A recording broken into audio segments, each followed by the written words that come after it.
Hi, hello, it's Nikki, and welcome to my messy bookshelf. Today I'm here to share my weekly reading wrap-up. And I have been spreading myself a little bit thin this week. It has been a very busy week. So I am in the midst of 4 different books right now. And yeah, I made progress in all of them. And they are all keepers for me, for sure. But yeah, my daughter's birthday was this week. My wedding anniversary was this week. We had a birthday party to go to for my daughter's friend. So it was a very busy week, along with work and all the other life stuff. So that's neither here nor there, but I will just share what I have been getting into this past week. So I am still reading This Earthly Globe by Andrea di Robilant. And this book, I thought I was going to finish it this past week, but solely because I was so busy this week, I did not finish it. But I am loving this book. I cannot recommend this book enough if you are a fan of exploration, if you are a fan of history, geography, even languages, because there are many different nations talked about in this book.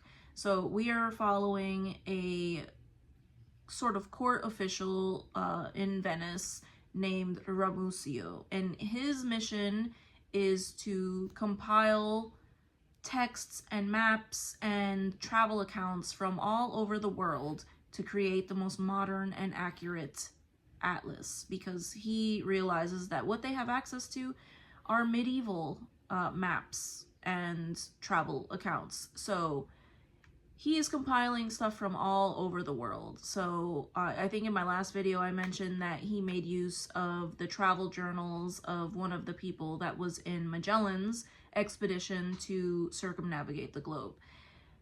This time we come across him poring over the notes of Marco Polo, and he is meticulously going through all the accounts that Marco Polo left about his travels to the east. So it is just so fascinating, and it's fast-paced, very readable. It is not a boring nonfiction at all. Where I have left off in here, they have started mapping out Africa, because no one had ever been further south than the equator, and he is going through the travel journals of a merchant who was starting to explore more towards the interior in Africa. So it is very fascinating, and while fascinating, yes, I realize this particular part deals with this particular merchant and some others going and meeting tribes in Africa, and there are other things besides gold and gems that they are realizing that there is a market for, sadly. So yes, that is the beginning of the African slave trade, which is horrific, of course, but it's still very interesting to learn how all of these things came about and how it fits in with this man and his quest to make a map of the world. So very, very fast-paced. I am really enjoying this one, and yes, I will have to finish this one because this is the only nonfiction that I am reading this month. So it is a winner for sure. I think if you enjoyed Endurance, if you enjoyed The Wager, and I keep bringing those two up, but those are some of the most fast-paced and page-turning, readable, not boring at all nonfiction that I have read in a very long time. So this is on par with those. The next thing is mainly what I have been reading this past week, and that is why I haven't gotten to a whole lot else, but I am going through Don Quixote by Miguel de Cervantes. And while I had heard that this one was funny, I did not realize how utterly absurd this book is. I knew that there was the main character is Don Quixote, and that he is a knight who is going around the countryside getting into all kinds of adventures. What I did not realize was that he is utterly out of his mind and getting into very hilarious adventures. I have been pairing this with the audio while I am on my commute to work, and I both in reading the physical book and listening in my car. I don't use this term very often, but I have guffawed. Like, I was cracking up. I cannot help but cracking up at this book. So it is fantastic and I am loving it. And we're nearing the halfway point. I don't know that I'll finish this one this month because I do want to finish the other ones that I have here. But our knight, he is crazy. He is crazy, and he is getting into the most ridiculous adventures that I could have possibly imagined. So,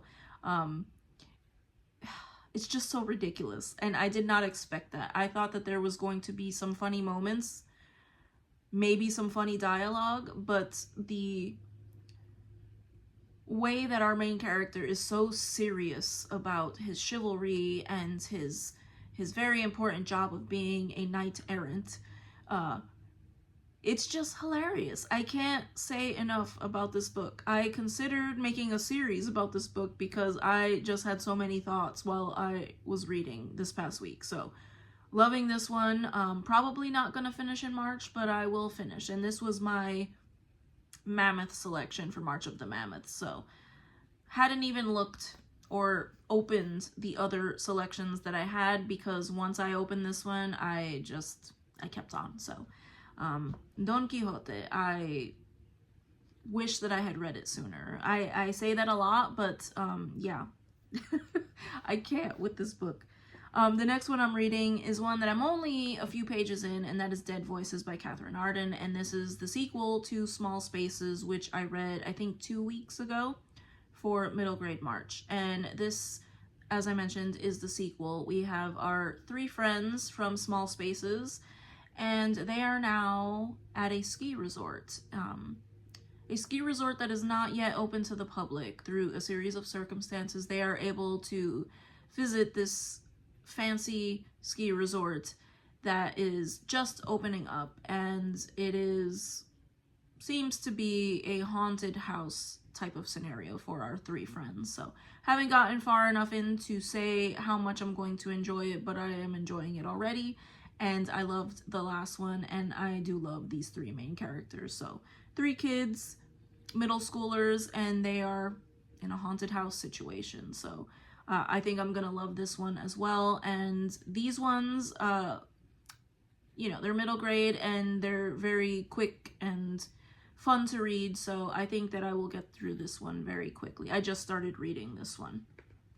And then finally, I have here Still Life by Louise Penny, and this was for March Mystery Madness, and I had not read a mystery in probably a month or 2, so I wanted to finally see what all the hype was about for this series, the Inspector Gamache series, and yeah, another winner. I read the first few pages, put it down, kept reading Don Quixote, and then I wanted to read something else because, you know, I went through several hours of chivalry and, you know, damsels in distress, and I wanted a change of pace. So I opened it back up, and yeah, now I am to the point where I can't put it down. So I don't know, it hooked me.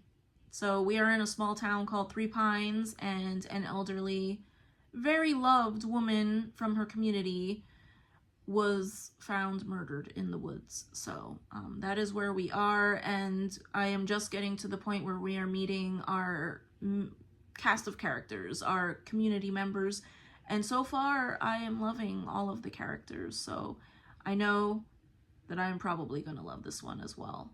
But yeah, this was a very short update because I haven't finished anything. Because we have been very busy this week, but I think I have made a lot of progress in the stuff that I am reading, particularly Don Quixote, but this coming week will not be as busy, and I think that I will be able to finish a few of these, or probably 3 at least, if not all 4. So yeah, I thank you for stopping by. I thank you so much if you made it to the end of this video, and I hope to see you in the next one. I would love to hear if you have read any of these or have any thoughts of reading any of these. But again, thank you. Take care. Bye.